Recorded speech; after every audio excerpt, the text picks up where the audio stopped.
From Science News, new species of Australian pterosaur. From prehistoric to present, my name is Ethan. This is Creature Guide Live Daily News. Remember to like, comment, subscribe if you love talking about animals, and share this show with everyone you know. Now, let's get into the animal news of the day. Paleontologists in Australia have discovered fossilized skeletal remains that belong to a previously unknown 100 million year old and Hungarian pterosaur.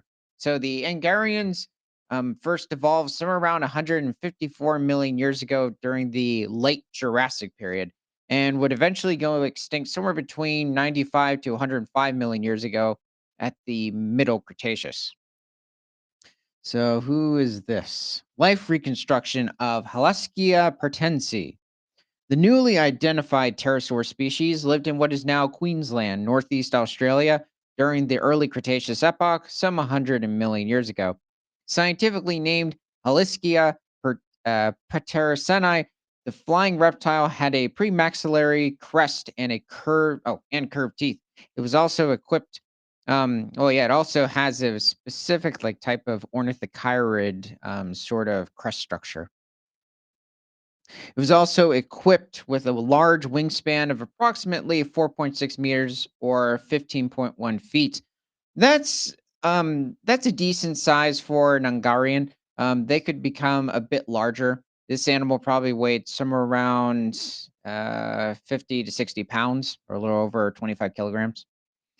Aliskia pratensi would have been a fearsome predator around 100 million years ago when much of central western Queensland was underwater, covered by a vast inland sea and globally positioned about where Victoria's southern coastline is today. So, in the region, it wasn't just this specific species of pterosaur that existed. There were also around four other species, such as Aussie Draco, in the area that have been discovered. But this is specifically a member of the Paraankylosauridae lineage of ornithischian dinosaurs. This is Cumberosaurus, which is not a very large Paraankylosaurian. It only reached somewhere around 11 feet in length and might have weighed up to maybe 700 pounds. It was fairly small, probably fed on different species of flowers and ferns within the area. And here is a specimen of the animal. This is a very well preserved individual. You can tell, I mean, just osteoderms covering the upper shoulder blades over on the core of the area and even the hindquarters and along the tail. Even its head is completely armored. So this is a really well preserved specimen. Even yeah, this is actually quite common within parankylosaurs as well as the true ankylosaurids, the notosaurs, I think to a less extent. But even parts of their what you would think as a soft underbelly, but it was actually armored, as well as the upper regions of their hind limbs and their forelimbs. And then we have probably the most famous elasmarian in existence. This is Mutabarosaurus, which existed over in Queensland somewhere around 107 million years ago during the early Cretaceous period. It did have to be concerned about different species of megaraptors within the region, such as Australovenator. Mutabarosaurus was somewhere around 25 feet in length and could have weighed as much as 3 tons. So it was a very heavily built elasmarian. However, this animal did not have the ability, unlike other species of the rabidontomorph lineage of ornithopods, to walk on all fours. It was specifically a bipedal animal. Its forelimbs could not help support the rest of its body weight.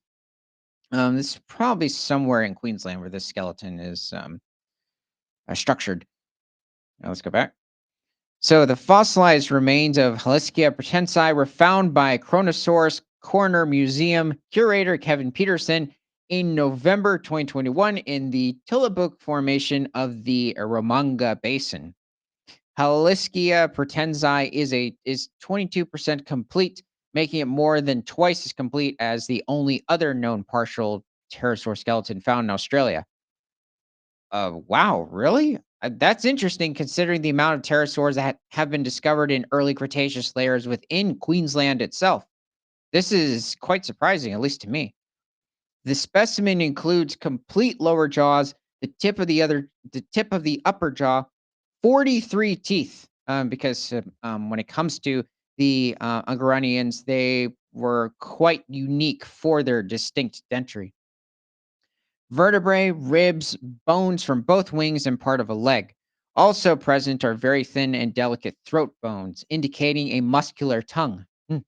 Which helped during feeding on fish and cephalopods.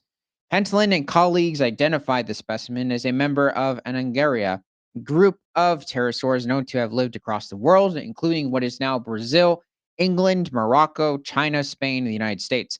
Yeah, the Angarians were quite widespread by the beginning of the early Cretaceous. I'd say somewhere around 140 to 145 million years ago. The cosmopolitan nature of Hungarian pterosaurs, particularly their success across Gondwana in the Iramenga and Arepe basins, might have been enabled by niche partitioning within this clade. However, better temporal constraints will be needed at multiple localities to rigorously test this hypothesis. Additional data on this clade, as provided by Helicia pratensi, sheds light on the paleoecology of Hungarian pterosaurs, while uh, concomitantly highlighting the taxonomic diversity of these flying reptiles in the Australian Cretaceous. Now, there were a couple of other animals within the region, such as specifically the Platypterygitis, which is a species of the Ophthalmosauridae lineage of ichthyosaurs that would have existed here. So it is a distant relative of the more famous Ophthalmosaurus in the late Jurassic of England, but this animal was a bit larger, possibly reaching somewhere around um, 18 feet in length and could have weighed up to 1,600 pounds. It was probably feeding on a wide variety of different species of ammonites or distant relatives of squid within the region, as well as distant relatives of today's squid that were squid within the time. They're just very distantly related. There were a wide variety of different types of squid that would go extinct at the end of the Mesozoic era, 66 million years ago, that we don't see today, as well as even different species of fish, sharks. And this ichthyosaur would have hunted them, as well as Aeromengosaurus. Aeromengosaurus was somewhere around 25 feet in length and could have weighed around probably 1.5 to 2 tons. So this is also a member of the Elasmosauridae lineage of plesiosaurs, but this was a bit of a smaller species, even smaller than the more famous Elasmosaurus, which could probably reach somewhere around 33 feet in length or 10 meters. And this individual was probably around 8 meters in length. It also fed on different species of ammonites. And then we have the pliosaur that's actually not often talked about, despite its name actually being quite common in the paleo field. This is Chronosaurus. And Chronosaurus is also a very distant relative of the mosasaurs, despite it having somewhat a similar character structure to the family. But the thing is that Chronosaurus reached somewhere around 10 meters or 33 feet in length, probably weighed somewhere around 4 to 5 tons. So it was one of the largest carnivores in the area. Well, it is the largest carnivore in the marine deposits that we know of from this formation, and was feeding on the different species of plesiosaur, the different species of ammonites, possibly even other pliosaurs that might have existed within the area that we have not discovered yet, as well as the ichthyosaurs. So um, it's good to know that we found another species of pterosaur within the region. Let me know what your favorite species of Australian dinosaur is in the comments. And from prehistoric to present, my name is Ethan. This is Creature Guide Live Daily News. Remember to like, comment, subscribe if you love talking about animals, and share this show with everyone you know, because nothing is better than all animals all the time.